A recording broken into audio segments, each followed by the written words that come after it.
Esta es una historia que, por lo extensa, hemos decidido dividirla en partes. Tuvimos la fortuna de entrevistar a un seguidor vía WhatsApp. Él primero nos contactó por mail y decidió permanecer en el anonimato. Nos contó todos los escalofriantes hechos que hasta la fecha no lo dejan llevar una vida normal. Omitiremos lugares de los sucesos y cambiaremos nombres de las personas involucradas para evitarle más conflictos. Y esta es su historia. Todo comenzó cuando conocí a Ángela. En aquel entonces éramos muy jóvenes. Ella vivía cerca de mi casa. Nos hicimos buenos amigos y con el tiempo novios. Su madre, María, se dedicaba a la santería. Tenía su tienda en el mercado donde vendía velas, jabones, lociones, amuletos y demás objetos de ocultismo, por así decirlo.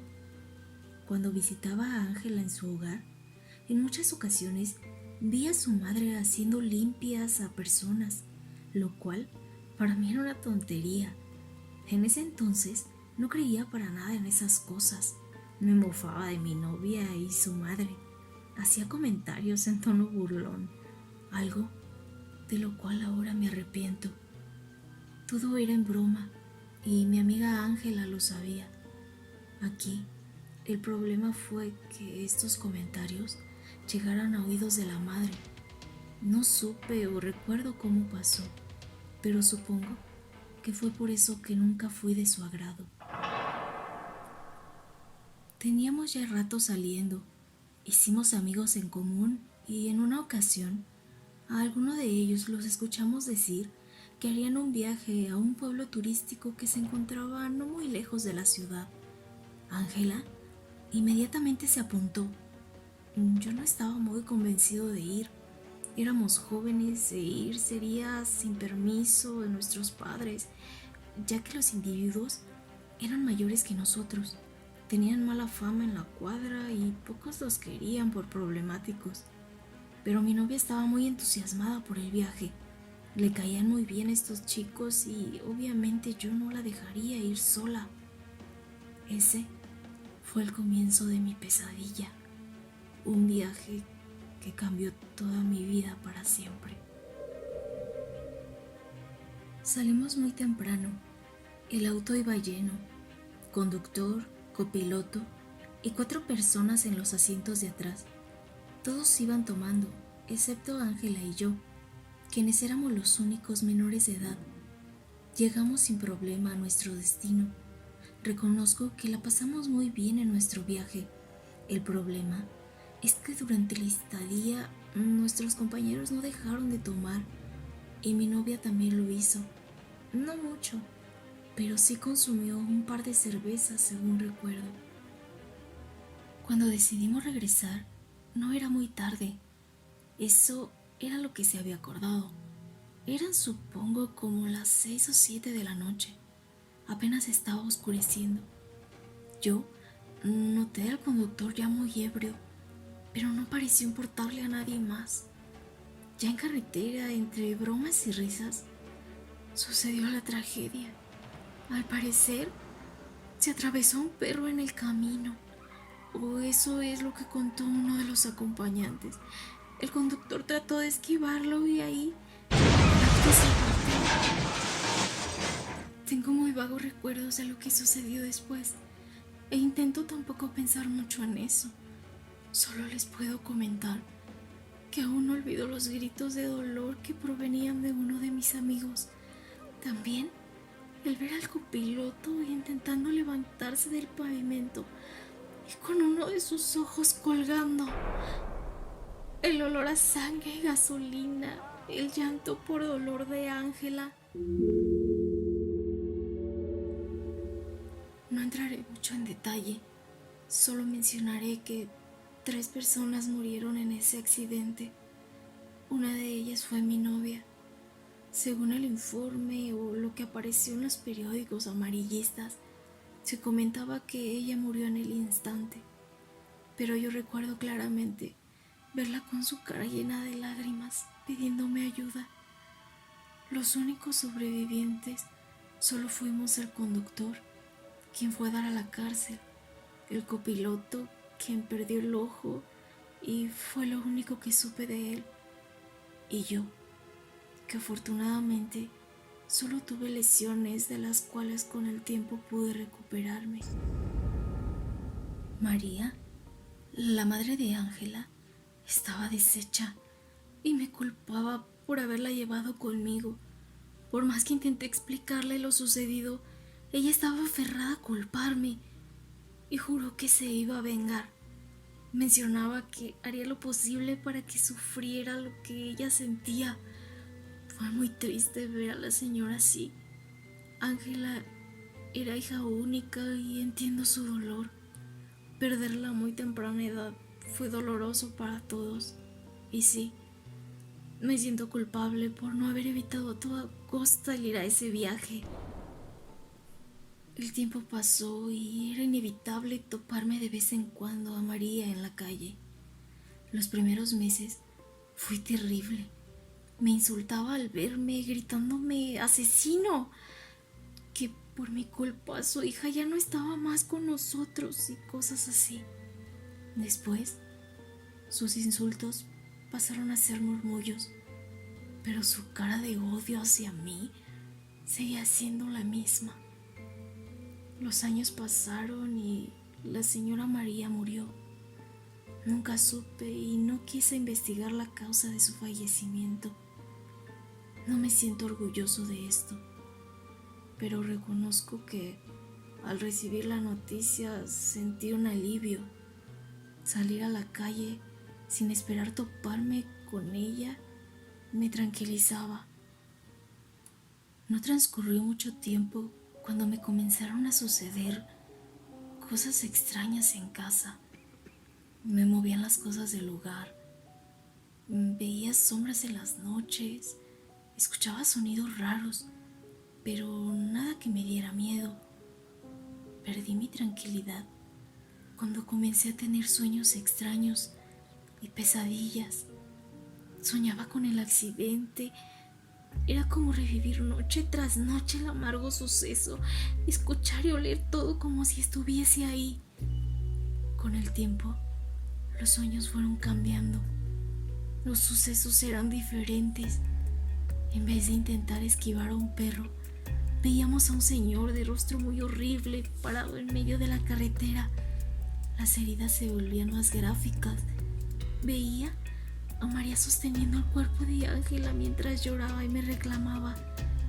La mayoría de las noches despierto de golpe, sudando y con mucha angustia. Los eventos extraños en casa fueron empeorando. Lo raro es que solo me pasaba a mí. Ni a mis padres o hermanos experimentaban estas situaciones. Cuando las cosas ya comenzaron a preocuparme, fue en una ocasión que llegué a casa después de trabajar. Nadie se encontraba en ese momento, así que me recosté en mi cama y prendí la televisión. Me estaba quedando dormido, me dio sed y me paré por agua. Abrí el refrigerador, saqué una jarra con agua de Jamaica y me serví en un vaso que ahí mismo me tomé. Dejé el vaso con algo de agua y volví a mi habitación. Al volver y entrar justo antes de regresar a la cama, noté cómo se movió sola una silla que estaba en el escritorio de mi hermano. Me quedé paralizado y me acerqué. Cuando me agaché a examinarla, sentí y vi de reojo cómo pasó algo volando sobre mí y se estrelló en la pared. Era el vaso que recién había usado. La pared escurría de agua color rojo y el piso estaba encharcado y lleno de vidrios. Me salí corriendo y esperé a que alguien llegara. Después de un rato, mi mamá llegó en un taxi y me pidió que le ayudara a bajar el mandado. Quería explicarle, pero me esperé a estar dentro de la casa. Cuando me preguntó qué hacía afuera, le expliqué y mostré el desastre que aún seguía en el suelo, pero no pareció darle importancia. Ella limpió y me pidió que mientras lo hacía, yo fuera guardando la despensa. Varias cosas malas me fueron pasando.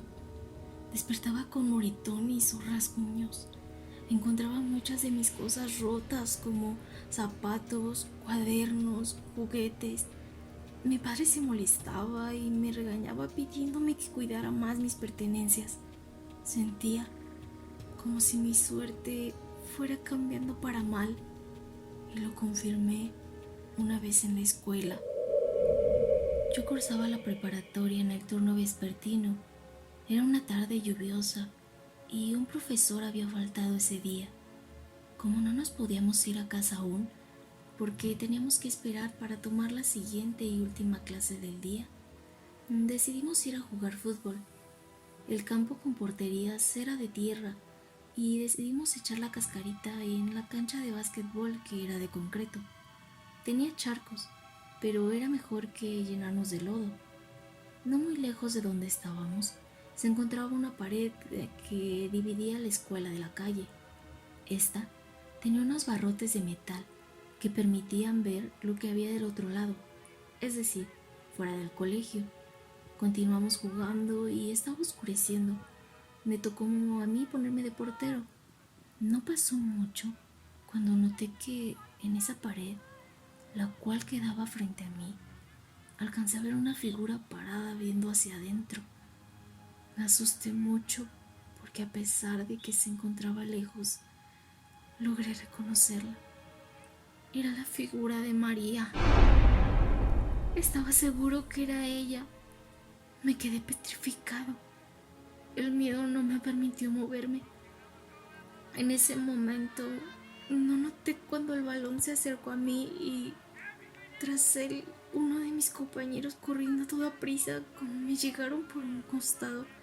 No tuve tiempo ni de meter las manos. Me empujaron sin querer y fue a estrellarme directo al pilar que sostenía la canasta de básquetbol. Todo se fue a negro. Después de eso, recuerdo vagamente volver a estar en la cancha con lluvia, pero esta vez solo y más cerca de la pared con los barrotes, frente a María. La veía claramente cómo se reía, con su misma cara de odio que me dirigía cada que me la encontraba. Levantaba su brazo y pasó su mano entre los barrotes para señalarme, mientras murmuraba cosas que no entendía. Desperté en la pequeña enfermería de la escuela, recostado sobre el sillón. Me encontraba todo mojado y con un dolor muy fuerte de cabeza. Ese día, mi mamá y mi tío pasaron por mí a la escuela y me llevaron a casa. Todo continuó de mal en peor. Para este entonces ya me había independizado y trabajaba en un conocido supermercado. Me fui a vivir a un conjunto habitacional, un edificio con 3 tipos de apartamentos y un área común. La dueña del edificio ocupaba uno de estos. Nada cambió. Las sombras se hacían más evidentes. Los susurros tomaban formas de palabras. Escuchaba cómo mencionaban mi nombre y me hacían voltear para toparme con nada. Los extraños sucesos no cesaron. Un día nos tocó hacer inventario en la tienda. Salimos tarde esa noche y estaba lloviendo. Un compañero me hizo favor de llevarme a mi hogar y le propuse el plan de tomar unas cervezas en casa.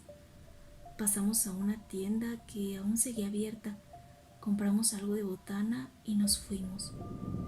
Llegando, seguía lloviendo y antes de bajarme del automóvil, comencé a buscar las llaves en mi mochila cuando mi amigo me pregunta: ¿quién es la señora que está fuera de tu casa?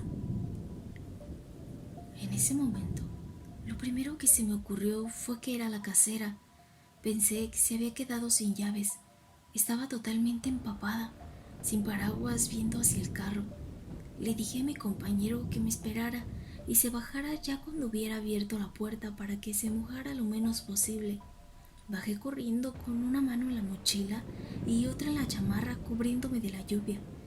Llegué a la puerta y le di las buenas noches a la persona ahí parada. Al levantar la vista, noté que era María. Con su cara de odio, Me dijo esta vez claramente: vas a pagar todo lo que le hiciste a mi hija.